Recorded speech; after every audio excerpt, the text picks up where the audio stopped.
I don't really want to talk about what I want to talk about today because I'm going to just get wound up again. How are you, Steve? You doing well?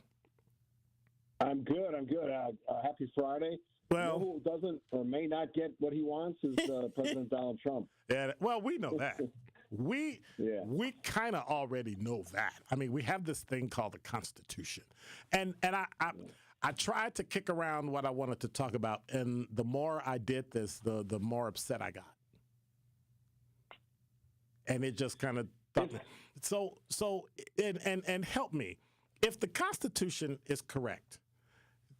The executive order that he used to stop birthright citizenship is unconstitutional, correct?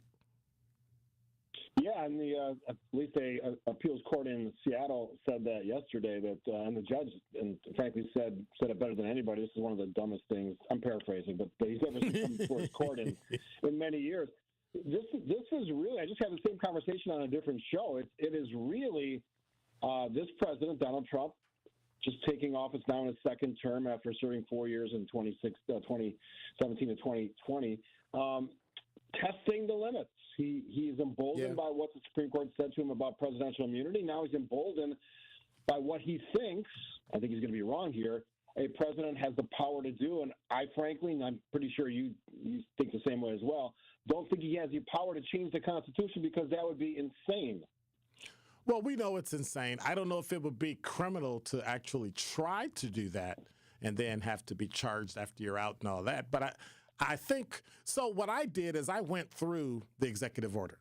I read through the birthright executive order. I read all the little things and nothing in it, nothing in the original, nothing like jumped out to say, hey, I'm changing this part because it's bad. Well, it gives anybody born here birthright. That's it. End of story. There's even a case from the 1800s that talks about why that's so. It has a few sections in the 14th Amendment, and the first one obviously has to do with citizenship and civil rights. It's pretty clear. Now, apparently, and this is something that some of the attorneys that are arguing against this idea that someone who's born here, whatever their parent status is, shouldn't be a citizen, they're sort of hinging it on this jurisdictional question, but it's not really that unclear.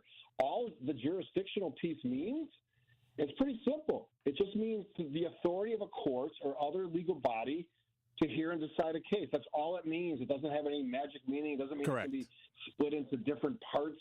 It's pretty clear. And I'll give you a personal story because this matters to me.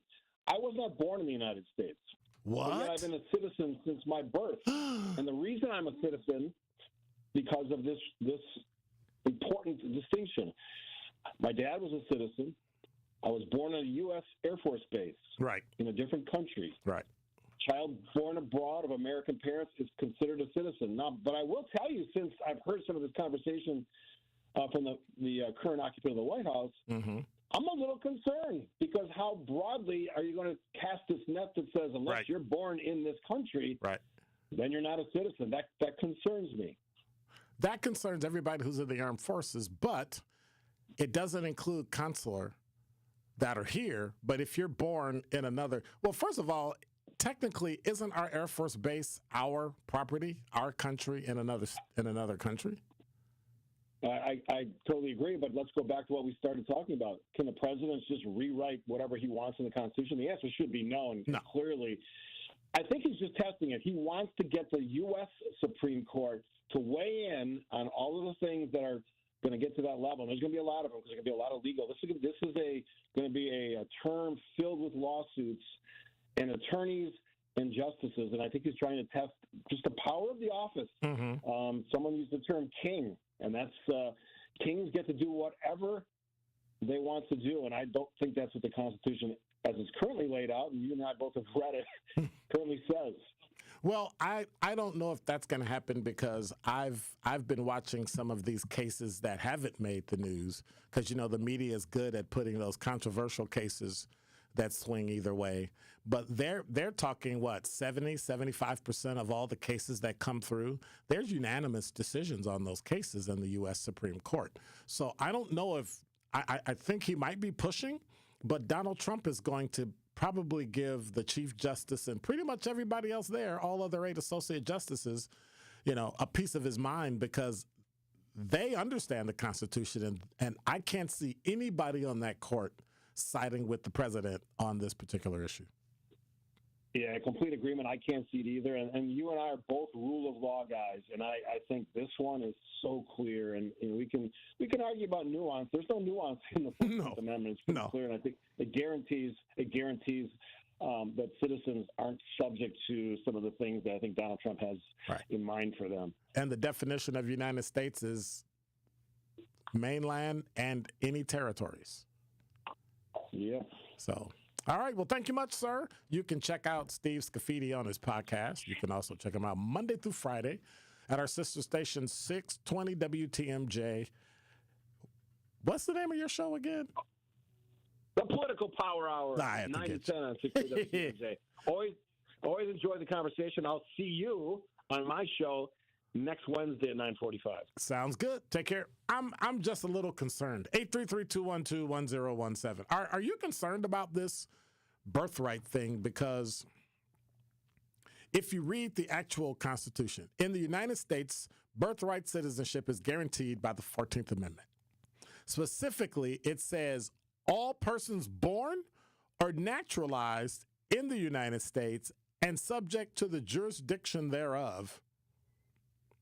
That means you have a right to be where you were, right? When you were born. Doesn't matter how you got there. It's that you were there. Are citizens of the United States and of the state wherein they reside. So it's kind of simple. To the point, the principle was confirmed in 1898 Supreme Court case, United States versus Wong Kim Ark. That's Wong, W-O-N-G, Kim, K-I-M, Ark, A-R-K, which clarified that children born in the U.S. to immigrant parents, people that are not citizens, regardless of their parents' immigration status, are. So what they employ is this. They got 2 things: unrestricted birthplace-based citizenship, which is just solely, which means that's granted citizenship to anyone on U.S. soil, regardless of the parent's status, with exceptions like children born to foreign diplomats, because if you're Russian and you're a Russian diplomat and you have a kid, your kid is not a U.S. citizen by virtue of the fact that your parents are diplomats, right? Number 2, restricted ancestry-based citizenship, which is just sanguinis, which means extending citizenship to children born abroad to U.S. citizens, provided statutory requirements are met. Makes sense? If your parents are in good standing and you and, can I call it baby mama? That you and baby mama go overseas to London, she has a baby. Oh my gosh, she went into labor while we were in London.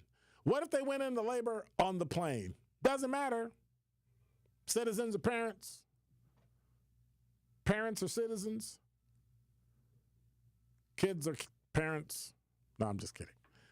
Kids are citizens too. And that's it. Citizens are parents. Parents are citizens. Doesn't matter. Either way you look at it, however you twist it.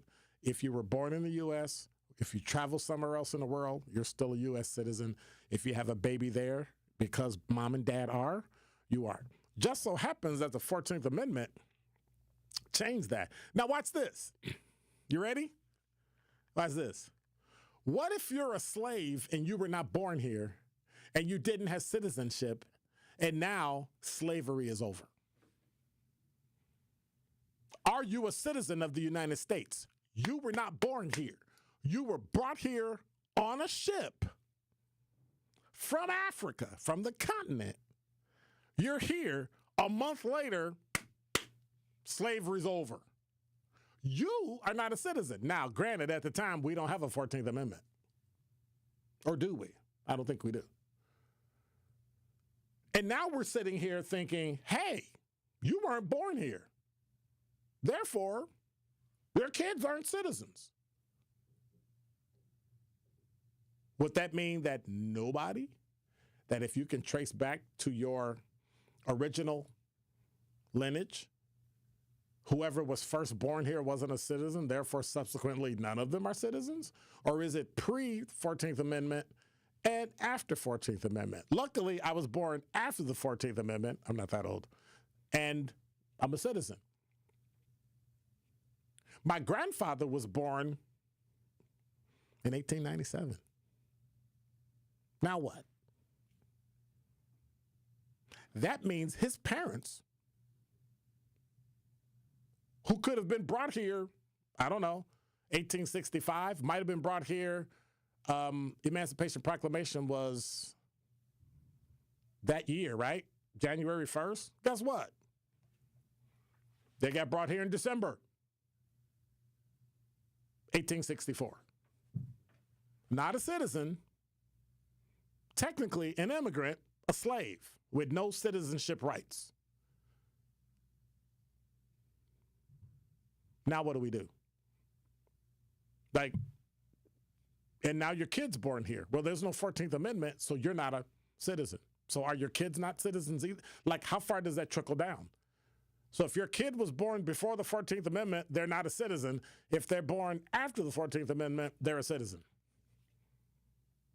Because you and your kid are both technically immigrants and not covered under the Constitution of the United States of America as an actual citizen of the United States. So now we get the 14th Amendment, and now it covers you.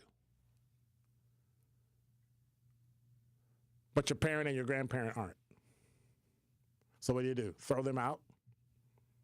That's what we're talking about today with immigration. Do we throw people out because the kids were born here? Watch this. And when the kids become adults, they can sponsor their parents to be citizens? I mean, how far is this going to go?